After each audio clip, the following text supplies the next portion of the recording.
Hola amigos y amigas, buenos días. Les saluda Julio Panduro, quien junto a Susana Mendoza vamos a conducir una nueva edición de nuestro programa Mirada Electoral, que es una plataforma bastante importante para los candidatos presidenciales porque tienen la oportunidad de exponer sus propuestas y sus planteamientos de llegada a la presidencia de la República. Susana, ¿quién tenemos en esta mañana?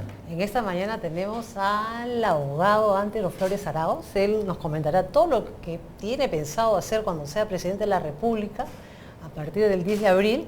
Pero antes quería invitarlos a seguirnos en nuestra cuenta de Twitter para hacer las preguntas y formular las inquietudes que tengan, ¿no? @agencia_andina, @agencia_andina, y sigan conectados a Mirada Electoral Elecciones 2016. Así es, bueno, nosotros le damos la bienvenida al doctor Antero Flores Arauz. Buenos días, doctor. Muy buenos días, encantado de estar con ustedes y en este diario que es realmente de todos los peruanos y ustedes siempre lo demuestran. Así es. Bueno, el doctor Antero Flores Arauz tiene pues una rica carrera hecha en el Estado, en el aparato público. Él empezó pues como presidente de la Sociedad de Beneficencia, luego también ha sido regidor, también ha sido ministro de Defensa, presidente del Congreso y ahora pues encabeza la plancha presidencial del partido político Orden para las justas electorales de abril próximo. En ese sentido, tenemos entendido que usted en estos momentos viene de un recorrido por las calles de Lima. Bueno, nos cuente un poquito, sí, por favor. Hemos estado en un recorrido por el Mercado Central y toda la zona esta del barrio chino del Cercado de Lima, y en donde hemos podido comprobar una vez más el afecto, la simpatía, la decisión de voto de muchísima gente, espontáneo, no preparado, y lo han podido ver la prensa que estaba por esos lugares. En consecuencia, para nosotros la encuesta es la calle. Así, la verdadera. Esa es la verdadera. Usted ha manifestado en una entrevista y dijo con honestidad además, ¿no? Que es lo que lo expresó ahí, que usted se ha preparado para ser presidente. O sea, se ha preparado para ser presidente desde muy joven y en esa carrera sigue. Por eso está ahorita participando en esta lid electoral. Sin embargo, no aparece en las encuestas, en estas encuestas formales, por decirlo de alguna manera, que han dado a conocer sus resultados el día de ayer y hoy día. ¿Está usted todavía en el grupo de los grupos menores? No aparezco, no existo. ¿No le crea frustración? Pero no le crea frustración, o sea, entre el deseo de ser presidente y no tener la simpatía de la gente. No es no tener la simpatía de la gente. No está no aparecer en las encuestas. ¿Y por qué cree? Pero sí aparecer en las encuestas de la calle. Yo la verdad no soy técnico en el asunto, pero sí me gusta ver la historia. Y la historia nos dice, inclusive la reciente en Argentina, que las encuestas se equivocan. La historia del Perú nos los dice. Los que han estado casi al último en diciembre o en enero del año de las elecciones, han terminado algunos siendo presidentes, como fue el caso de Alberto Fujimori, no nos olvidemos. Claro. ¿No cree que hay en todo caso una suerte de distorsión de la intención de voto entonces a través de las encuestas? ¿Habría una necesidad en todo caso de alguna regulación de las encuestadoras? Miren, no podría haber una fiscalización realmente de si se cumple o no la hoja técnica, pero yo la verdad, la encuesta no me preocupa en absoluto. Me preocuparía sí, si viera que eso está reflejado en la calle, pero en la calle se refleja otra cosa. No solamente la simpatía, porque has tenido una ejecutoria pública interesante y eficiente, sino la intención de voto. La gente que se te acerca, te pide una fotografía, te dice yo voy a votar por usted. No es simplemente una cuestión de reconocimiento como se puede reconocer a cualquiera. Hay varios de los candidatos que yo les reconozco eficiencia en algunas cosas, pero eso no necesariamente es intención de voto. Entonces digamos que usted no se siente un dinosaurio. En absoluto. Y no le preocupa que digan dinosaurios, que por ejemplo el señor Julio Guzmán se refiere a los que no aparecen en la intención de votos y que aparezca él subiendo porcentaje importante. Yo leí... ¿Como dinosaurio? ¿No le molesta? ¿No le parece una falta de respeto? Te soy franco, me tiene totalmente sin cuidado. Más aún, a mí me dicen gato gordo, gato fiero, de todo. O sea, no me molesta. No, porque me como los cuyes, me como los roedores, nos vamos a comer a las ratas para que no estén más en el sector público y que tampoco el sector privado vaya a coimear en el sector público, porque esos también necesitan ser puestos en orden. Puestos en orden. Por eso, a mí las cosas que puedan decir no me preocupan. Miren, sí me preocupa algunas cosas, como alguna declaración de este señor que quien trabaja en su familia es su esposa, y él no. ¿A quién se refiere, perdón? Al señor Guzmán, en una entrevista, si mal no recuerdo, en el Trome. Oigan, yo soy el que mantengo mi casa. Yo trabajo todos los días y no menos de 14 horas diarias. Doctor, ahora, permítame por favor entonces en todo caso ingresar al tema ya de las propuestas de Andero Flores Arauz como candidato presidencial. Uno de los fuertes suyos ha sido siempre el tema de defensa y ahora también debemos tomar en cuenta el tema de la seguridad ciudadana, que es una de las preocupaciones también que existen en el país sobre todo, ¿no? Pero usted nos adelantó algo de que había una propuesta básica, esencial dentro de su programa de gobierno que era con respecto al abastecimiento del agua. ¿Cuál es esta propuesta, por favor? Miren, primeramente si me permites, has hablado de defensa. Y en la defensa, nosotros en nuestro plan es, conociendo la realidad que el Perú casi tiene resueltos todos sus problemas fronterizos, la primera propuesta es cerrarlos. Por ejemplo, con Ecuador tienes que terminar con la carretera a Tigüinza, tienes que hacer los 2 puestos de navegación y comercio, en fin, para cerrar las cosas y que no haya ningún incumplimiento. Con Colombia no tienes problema, con Brasil tampoco, con Bolivia tiene que aprobarse en el Congreso el último tratado sobre Bolivia-Mar, que no puedes dejarlo con el segundo simplemente porque ha sido exageradamente generoso en anterior gobierno con Bolivia. Entonces hay que hacer la rectificación que hizo este gobierno y que aún no se aprueba. Y con Chile cerrarlo del triángulo y que el Perú realmente en las propiedades que tiene en Arica darle el valor correspondiente y poner el tren en funciones.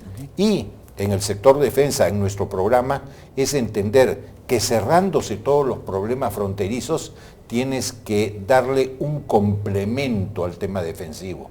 Y ese complemento de defensa es estar absolutamente preparado para la defensa civil, en caso de desastres, en caso de inclemencia de la naturaleza, etc. ¿Quién llega primero? ¿El alcalde? Mentira, la Fuerza Armada, complementada por la policía. En consecuencia, tienes que tener muchísimo más logística de transporte marítimo, terrestre, aéreo. Se han comprado felizmente varios helicópteros, con lo cual hay que felicitar al gobierno. En esa línea estamos nosotros. Pero también hay que ver recursos humanos, ¿no? Quienes implementan esto que usted desea hacer, lo hacen hombres y mujeres. ¿Les va a aumentar el sueldo a los agentes, a los soldados de las Fuerzas Armadas? ¿No? Sí, pero tiene que ser progresivo, porque tenemos que tener soldados profesionales. Fíjense, muchos están diciendo que los soldados salgan a la calle. Eso es excepcional, no puede ser lo regular, no puede ser de todos los días, porque con lo del servicio militar voluntario, tú haces tu plan de necesidades para el año siguiente de personal en la Fuerza Armada.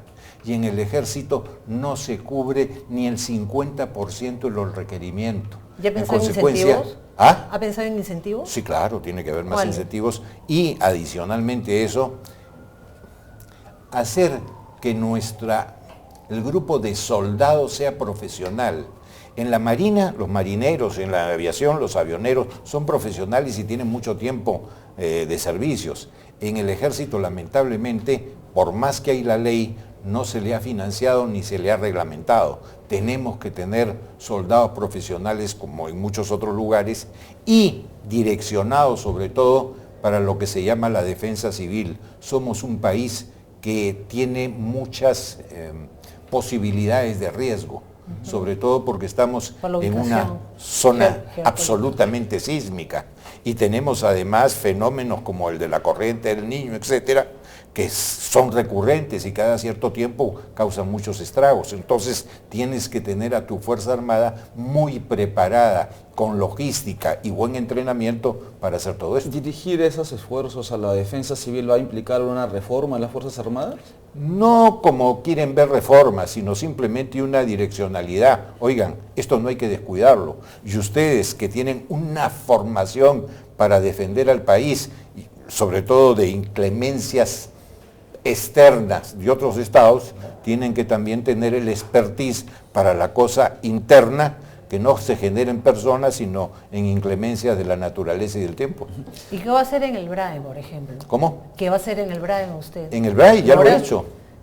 Me imagino que lo perfeccionará y lo profundizará si es que usted es electo presidente de la República. Hay que terminar con eso. Mira. Porque el desarrollo productivo y económico ha sido muy eficiente en estos últimos años. Sí, sí. ¿Qué va a mejorar en el tema de defensa? Tienes que mejorar varias cosas. Lo primero es una zona cocalera. Y entonces, mientras no entres a dar los suficientes incentivos, la gente va a seguir sembrando coca. El Estado ha creído, y lo ha hecho en otros lugares, que con ayudarte a la semilla, con ayudarte luego a los pesticidas y luego en la cosecha, con eso solucionó todo. Y entonces los cultivos alternativos normalmente son frutales, pero los frutales no se desarrollan en 3 semanas, no se desarrollan en unos cuantos meses, no son papa, no son yuca, no son oyuco, demoran años. ¿Qué pasa entonces y de qué vive esta gente desde la siembra hasta la cosecha? Tienes que subvencionar o por lo menos adelantar los pagos de cosechas permanentemente.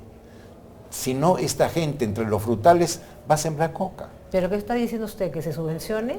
Porque De Vida tiene un programa de cultivo alternativo bien importante en donde por lo menos en Juanjuy está dando resultados de plantaciones de cacao. Sí, y claro. ya muchos de ellos están exportándolos y viviendo de eso. Sí, ¿no? Son pero casi más de 2.000 familias. Yo te pregunto, ¿qué hace una familia en el BRAE? Y en ese proceso les han dado herramientas para pero no basta, pues. saber de cultivos de hortalizas y plantaciones. En todo caso, hay una valla bastante grande, doctor, porque, si me permite, para que complemente, hay una valla bastante grande. Por ejemplo, el Alto Guayaga ya se levantó el estado de emergencia después de casi 30 años. Esto, en el BRAE debería ser la meta siguiente. Tiene que ser. ¿Cómo lograrlo? Pero para eso tienes que terminar con el tema del narcotráfico y el terrorismo, o el narcoterrorismo. Los terroristas comenzaron siendo terrucos, pero después se asociaron con el narcotráfico. Eran ya socios. Y después siguieron otro escalón, los sustituyeron. Y después de sustituirlos se han convertido en carteles. En consecuencia, ellos dominan esas zonas. Entonces, ¿qué tienes que hacer para sustituir cultivos? No solamente programas como en otros lados, sino entender que esta gente tiene que mantenerse entre la siembra y la cosecha. Si no, dentro de los cultivos de frutales te van a estar sembrando coca igual. Correcto. Y 2, en el tema de la interdicción, mira, está pendiente, ¿no? Ahí nosotros recuperamos, por ejemplo, el bastión que era Vizcatán, y lo recuperamos. Y se redujo sustancialmente el narcotráfico. Pero de una vez tienen que ponerse todas estas elementos para poder determinar los insumos que llegan. Si tú quitas los insumos, no hay narcotráfico. Eso significa trabajar con gobiernos regionales. ¿Qué va a hacer con usted con con los gobiernos regionales y con gobiernos locales? Hay que entender que el Estado es uno. Claro. Y que si bien hay especializaciones, pero hay en temas que son nacionales en que los 3 niveles de gobierno deben ir juntos. ¿Y qué acciones son sobre todo concretas son necesarias en estos niveles de gobierno? Más que nada en el BRAE, tú comprenderás que ahí al más santo lo pueden corromper. Entonces tienes que invertir muchísimo más en la rotación del personal policial y militar. Cuando se quedan demasiado tiempo, hay muchísimo más riesgo de corrupción. Por eso la rotación, que cuesta, tiene que ser muchísimo más rápida. Hay cosas que se pueden hacer y lo tenemos claro. Por ejemplo, se tiene previsto instalar más bases contra terroristas, se tiene previsto los puestos móviles de interdicción para las sustancias químicas. Tienen que ser no solamente los puestos de los cuarteles, los puestos de vigilancia, etcétera, tienen que ser móviles, porque hay mucha movilidad en el tema de los narcotraficantes, que como te digo, hoy día son los terroristas, principalmente, ¿no? Pasemos al tema entonces, que le había mencionado al inicio, pasemos al tema social. Hay una propuesta muy interesante que usted quiere anunciar ahora respecto del abastecimiento del agua aquí en nuestro país, por favor. Miren, todo el mundo habla de la logística del agua, de hacer más reservorios, de ver qué sistemas se hacen para cambiar las empresas de saneamiento, que muchas son municipales, y hacen agua, pero no de la buena, hacen agua porque están hasta el perno. Lo que necesitamos es primero que se entienda que el agua es un derecho, y vamos a comenzar haciendo una reforma constitucional y esperemos que todos nos ayuden para determinar dentro de los derechos humanos, tal como lo ha señalado la Organización de Naciones Unidas, al agua como derecho humano. Pero no solamente al agua, sino también derecho humano al Internet. Hoy día quien está desconectado es prácticamente ignorante. Tenemos que hacer que el Internet sea un derecho. Y algunos preguntarán, ¿cómo va a ser así? Oigan, si en toda plaza pública se pone Internet y si los municipios ponen dentro de su presupuesto una cantidad, así sea modesta, para que la gente pueda acceder por Wi-Fi, oye, ya tienes solucionado mucho, ¿no? Cuando usted dice, vamos a proponer una reforma constitucional para que sea considerada el agua como derecho humano, me imagino que está pensando ya que va a ser su ministro de Vivienda y Saneamiento, ¿no? Porque en Lima Metropolitana solamente, en Lima Sur hay 1 millón de peruanos y de peruanas que no tienen agua. Mira, recibí ayer una comunicación, una carta del sindicato de Sedapal, en un tono bastante enérgico, en que me decían, como candidato presidencial, firme esta declaración de que nosotros no seremos privatizados, nosotros no seremos tal cosa, nosotros seremos tal cosa. Desde acá les digo, no la voy a firmar, porque el Estado está para poner orden y veremos qué es lo que se hace en cada momento. Sedapal está cumpliendo una función, pero la está cumpliendo parcialmente. En consecuencia, tiene que ser complementada, sea privado o sea público, pero tiene que ser complementada. El tema no está que ellos tengan un monopolio, el tema está en que la gente tenga agua. Y que accedan y si el agua me la pueden poner los marcianos, bienvenidos los marcianos. Porque lo que hay que asegurar, entonces, me está diciendo usted, que accedan al agua las comunidades indígenas. Todos. Las comunidades andinas. Claro, todos tenemos derecho al agua. ¿Por qué no se hizo durante el periodo 2006-2011 en donde hubo crecimiento económico? Es una parte que yo quisiera entender. Miren, yo sí la entiendo. Lo que pasa es que... Acceso a servicios para todos. Mira, lo que pasa es que tienes tantas urgencias en el país, tantas necesidades, que no puedes cubrir todo. Realmente no se puede todo, entonces tienes que ir priorizando. La salud, la educación. Nosotros, por ejemplo, en la educación, para nosotros es un tema básico, pero no es cuestión de hacer más escuelas emblemáticas solo, tener mejores carpetas, tener mejores pizarras, poner las computadoras. No, 2 cosas adicionales.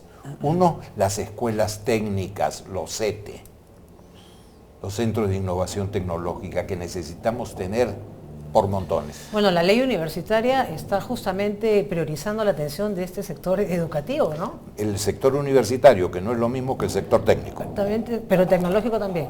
No, la ley universitaria no ok, verdad, es universitaria, pero parte de la reforma educativa es atender creación de CETES. Pero lo principal, el aspecto humano.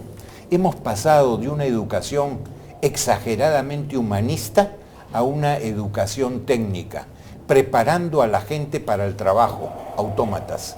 Pero ¿qué del ser humano? ¿Qué del ser que tiene corazón, que tiene alma, que necesita complemento, que tiene que ser formado en valores, los cívicos y los morales? Los hemos perdido. Claro. Eso ya nos enseña. Nosotros queremos una vuelta de transformación del hombre, complementando lo técnico, lo laboral, etcétera, con la formación humana. Porque al no haber formación humana, discúlpame, tienes más delincuencia, porque la gente ve que la delincuencia es una cuestión normal y corriente del día a día. La gente sigue siendo individualista y egoísta. Ven un asalto a 2 pasos y nadie hace nada, ni siquiera llaman a la policía. Desaprensiva totalmente. Entonces tenemos que hacer una gran campaña de humanización de la gente, que sea más solidaria, que se comprometa con su vecindario. Una gran reforma educativa. La necesitamos.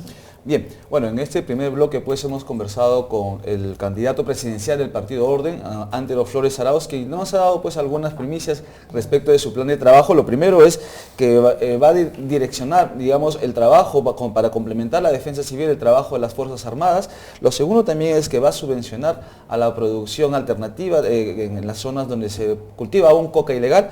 Lo tercero es también que va a impulsar una reforma constitucional para declarar al agua como un derecho humano. Y lo cuarto también que me parece muy importante, potenciar los servicios de abastecimiento de agua, inclusive esa de APAL. ¿Correcto? Así es. Bien, entonces damos una pausa y regresamos en el segundo bloque.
Retornamos aquí a su programa Mirada Electoral, con quien estamos con el cual estamos conversando con el doctor Antero Flores Arauz, candidato presidencial del Partido Orden. Doctor Antero Flores Arauz, nos ha dado ya usted algunas informaciones, adelanto respecto de su plan de trabajo. Un tema que todavía está pendiente, hay una brecha en la infraestructura de la vivienda en el país. ¿Qué propone Orden en este sentido? Mira, nosotros tenemos estudiado de que existen un déficit de vivienda urbana de aproximadamente 2 millones de viviendas. Adicionalmente, podemos decir que hay de ellos el 20% de familias que sí, si hubiera una oferta adecuada, podría acceder a esas viviendas. Están con recursos, pueden utilizar créditos bancarios, etcétera, están en actitud. Pero eso son las viviendas absolutamente formales, convencionales. Pero nos estamos olvidando de lo otro. Se ha construido en los últimos años mucho en el Perú, pero para el sector A y B principalmente, lo que se llama el sector prime de viviendas y de oficinas. ¿Y qué de los demás? ¿Qué es de la gente modesta que necesita un techo? ¿Qué hay de la gente que vive en un cerro y está en esteras? El otro día estuve en Mataguay. ¡Qué espanto! No tienen agua, no tienen desagüe, no tienen luz. Es una realidad triste. Esta es la realidad. Hace años que existe en nuestro país. Y no se ha hecho nada. Claro. Y nosotros creemos que sí se puede hacer. Por ejemplo, en vivienda, tienes que hacer una cosa muy sencilla. Registrar todos los sistemas no convencionales de vivienda. ¿Qué quiere decir eso? Sistemas no convencionales que no son solo ladrillo y cemento, que tienes otros medios, usando por ejemplo madera, usando también fierro complementado, tienes una serie de sistemas constructivos de menor valor que pueden accederse a menores precios. ¿Y eso lo va a implementar en sus primeros 90 días, en su primer año de gobierno? No, discúlpame, nadie construye en 90 días. ¿Cuál es la alternativa? La alternativa es hacerlo en los 5 años. Y facilitar también para que la actividad privada entre en esto. No se trata solamente de hacer edificios con departamentos lindos. Necesitamos que la gente que vive hoy día muy mal comience a vivir razonablemente bien. Entonces tienes que hacer estas viviendas de sistemas no convencionales y tener los dispositivos para que los bancos no sean renuentes a dar crédito a este tipo de adquisiciones de viviendas no convencionales, que pueden ser tanto urbanas como rurales. O sea, créditos financieros, sí, claro, a bajo interés. Hay interés moderado, pero también puede entrar COFIDE para financiar como banca de segundo piso a lo demás, y Mi Vivienda seguir con determinadas ayudas y tener también un bono al buen pagador, pero no convencional, que son precios totalmente diferenciados y que se pueden hacer cosas muy importantes. Y adicionalmente, miremos, ¿qué es lo que pasa con la gente por el déficit de este tipo de vivienda? Invaden.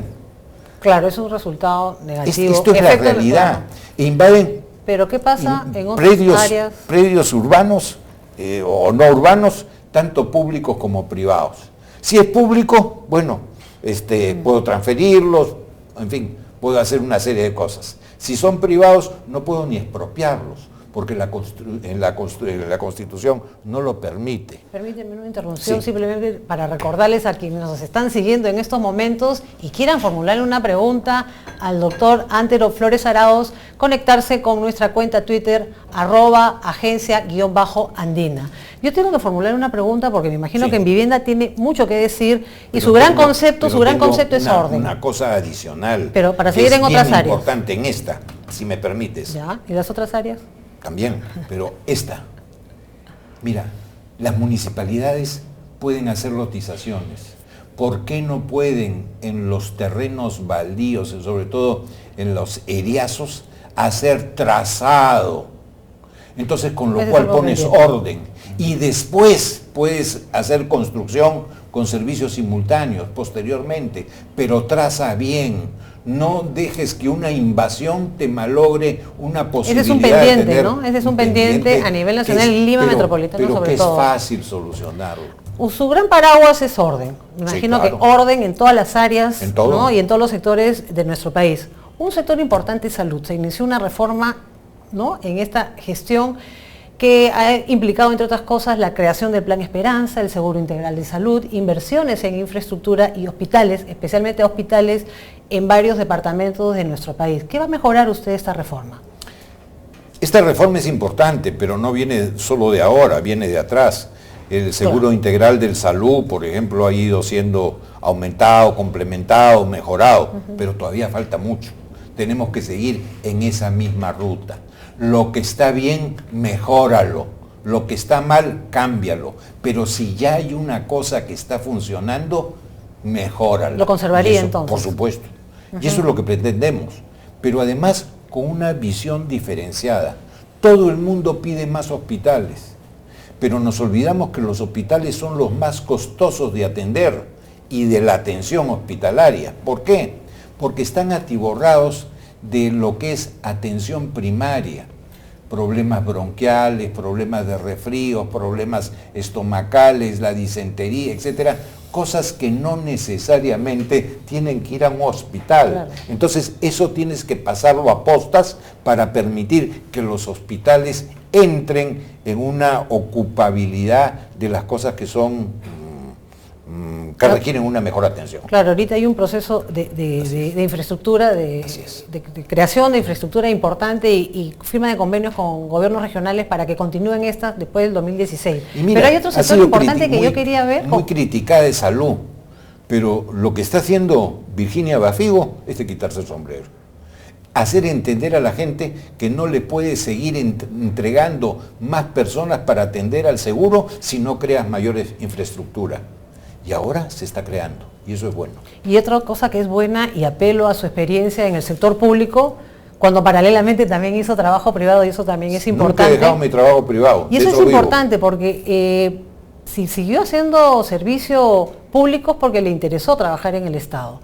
Y si hay orden... Me interesó no trabajar en el Estado, contribuir con el Estado, porque yo nunca he vivido el Estado. Claro, y eso va... Yo de lo que he vivido y tengo una posición tranquila, Es de mi experiencia profesional. Es de su trabajo privado. Así es. Pero si nos sigamos con el tema de orden y orden en la administración pública, ¿va usted a fortalecer la carrera del servicio civil? Ahorita están involucrados en el proceso de transformación del régimen laboral 213 instituciones públicas. 20 ya están en el proceso. Tiene que hacerse, pero no solamente es la cuestión legislativa, no solamente es la cuestión de los beneficios, las remuneraciones, de la responsabilidad, etcétera. Hay que cambiar el chip al funcionario. No puede verse como funcionario público, soy dueño de mi escritorio y acá soy el dictador. No, señor. Usted es servidor público, usted está para servir al público, usted está para hacerme la vida más fácil, usted está para no entorpecer los trámites, usted está para facilitar la inversión. Eso tenemos que cambiarlo. ¿Y cómo lo valora? Tiene que haber mística y hacer una gran campaña con ellos de concientización para que sean realmente amigables con el ciudadano. Pero ¿cómo enfrentar en todo caso esta situación que se vivió anteriormente, de que los funcionarios buenos, calificados del Estado migraron al sector privado porque se puso topes o incluso se redujo sus sueldos? Mira, hemos tenido varias olas. Hemos tenido una ola muy antigua que la gente del sector público se pasaba al privado porque había mejores remuneraciones. Y cuando el sector público entendió que eso era suicida y que necesitaba tener gentes de buen nivel a las que había que pagarla, se cambió el tema. Y entonces el Estado fue el que comenzó a quitarle a la actividad privada buenos funcionarios, hasta que a mi amigo Alan se le ocurrió reducir los sueldos. Y un ministro, oye, yo te voy a contar que a mí se me iba mi sueldo en los regalos de matrimonio a la gente que tenía que hacerlo por motivo del cargo. Así de claro. ¿Qué te voy a engañar? Bien, vamos a otro bloque. Vamos a pasar a una segunda pausa y hacemos una reseña acerca de las propuestas de este segmento que ha formulado nuestro candidato del Partido Orden, Antero Flores Arauz. Lo primero ha sido implementar sistemas no convencionales de vivienda como una forma de reforzar el déficit de vivienda o acortar la brecha en el déficit de vivienda. Lo segundo, el trazado municipal para que pueda haber mayor orden en respecto de los terrenos que se pueden ubicar las viviendas. Y lo segundo, continuar con los programas sociales, especialmente con los de salud. Volvemos en unos minutos. Permiso.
Al tercer bloque de nuestro programa Mirada Electoral, que es una plataforma privilegiada para los candidatos presidenciales porque las exposiciones y propuestas que formulan en se difunden a través de la Agencia Peruana de Noticias Andina, Andina Canal Online y el Diario Oficial del Peruano. Bien, Susana, tú tenías algo importante que preguntarle al doctor Flores Arauz. Pues una inquietud enorme que siempre se produce cuando uno habla entre pausas. El orden. ¿No? Hay un orden social que hay que tener de todas maneras para que no haya desigualdad social. ¿Fortalecerán los programas sociales? Los programas sociales tienen un defecto, a mi criterio, que no tienen el complemento necesariamente, salvo algunos, productivo. Es decir, subvencionas, pero no enseñas a ya no necesitar la subvención. En consecuencia, cada día que pasa vas a tener más gente que tienes que atender, porque no está saliendo ninguna. Siempre estás atendiendo a más y lo que tienes que hacer es un revolving. Salen unos y entran otros. Y para que salgan, no es porque se mueren, tienen que salir porque ya consiguieron un elemento de trabajo. Pero los dos porque programas...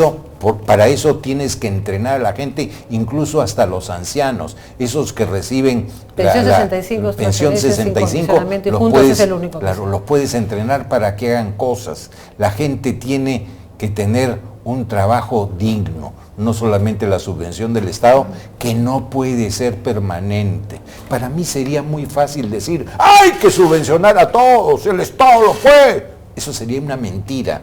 Yo, en política ni en nada, yo no miento. Yo digo mi opinión, ¿les guste o no les guste? Subvención condicionada es la que tiene Juntos, y hay un programa Jaco Uña que está sacando una promoción de mujeres que se ve usuarias de este servicio, que ya son pequeñas empresarias, ¿no? Productivas, ¿no? Está generándose inclusión financiera en esa zona. En todo caso, los programas sociales están, digamos, evolucionando, ¿no? Han empezado de un asistencialismo pleno para pasar pues a un tema productivo. El tema de este asistencialismo tipo Papá Noel tiene que convertirse en San Juan el Labrador. Una asociación santo, un programa santo. Correcto. Bien, vamos a empezar entonces, doctor Flores Arauz, si nos permite hacer un ping-pong de las preguntas que se nos pueden quedar en el tintero para desarrollarlos en forma más breve y podemos hacer, si quieres, hasta tenis. Por supuesto, empecemos. Vaya, ese es un más osadía. Bien, primer tema, pena de muerte, doctor. ¿Cómo? Pena de muerte. No, yo soy pro vida. Transporte público en Lima. ¿Cómo? Transporte público en Lima. ¿Continuará con las líneas 3, 4 y 5 del metro de Lima? Tienes que hacer todo lo que técnicamente sea factible, pero una cosa adicional para el futuro. Si el Estado paga educación, el Estado tiene que determinar, hablo de la pública, dónde se estudia.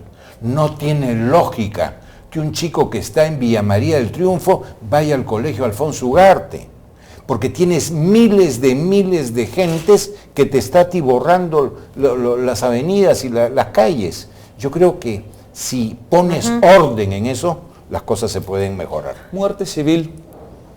Depende de lo que entiendas por muerte civil. Una cosa es la inhabilitación y otra cosa es la muerte civil. Yo con la muerte civil no estoy de acuerdo. La inhabilitación. La inhabilitación sí, pero tiene que ser perpetua. ¿En casos para cuáles? Mira, en todo caso, sobre todo de corrupción. Gallina que come huevo aunque le corten el pico. Yo no voy a apostar porque uno que fue corrupto y estuvo en la cárcel haya salido pitito y sea una maravilla y no vaya a meter la mano, ni más. No, señor, no le creo. Me curo en salud. Ese señor nunca más en la administración pública. Inhabilitación de por vida. Ay, qué maravilla. ¿Ley universitaria? Hay que hacerle reformas. La ley universitaria lo principal que tiene, que ha mejorado la calidad educativa por autogestión de las universidades que eran chicha. Con la ley, un poco que se han visto obligadas a mejorar las cosas.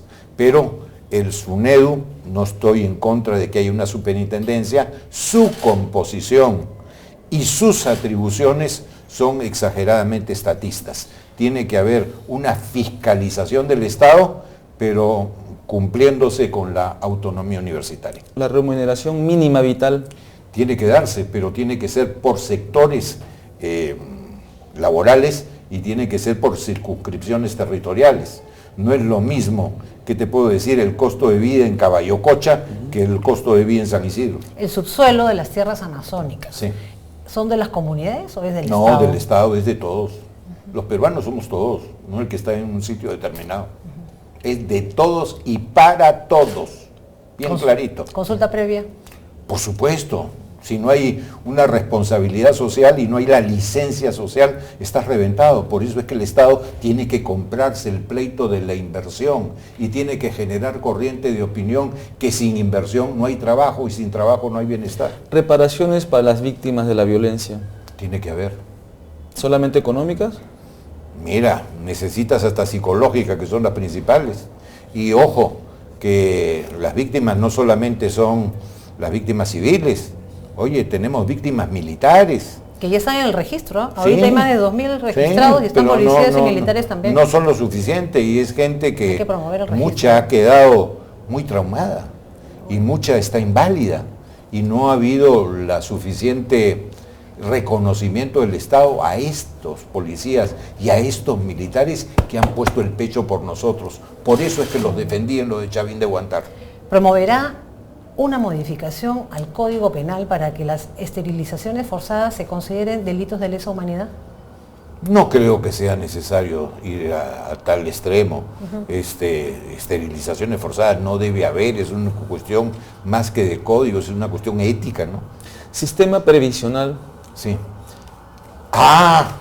Si se refieren a lo de las AFP, yo creo que es irresponsable y demagógico lo que está haciendo el Congreso. Nosotros tenemos otra posición. Creemos que lo que tienes que hacer es, cuando ya tienes un fondo suficiente para darte una pensión mínima, el resto te lo puedas llevar, pero ya tienes una pensión mínima. Pero no tener pensión y decir, bailo con mi pañuelo, eso es que luego le toquen la puerta al Estado para ver que te dé una pensión. No, señor. El sistema previsional ha sido hecho para que ya no toques la puerta. Y dos. Por lo tanto, no hay que adelantarle nada a la gente de su fondo. ¿Eso es lo que está diciendo? No. Una vez que cuando ya tienes un fondo suficiente para una pensión mínima, cualquier diferencia hacia arriba te la llevas. Pero ya tienes una pensión mínima asegurada para que no dependa del Estado. Entonces, el diferencial, tipo la CTS, tú de la CTS puedes disponer el exceso sobre 4, porque se supone que con 4 CTS más o menos te bandeas hasta que consigas un nuevo trabajo si es que perdiste el primero.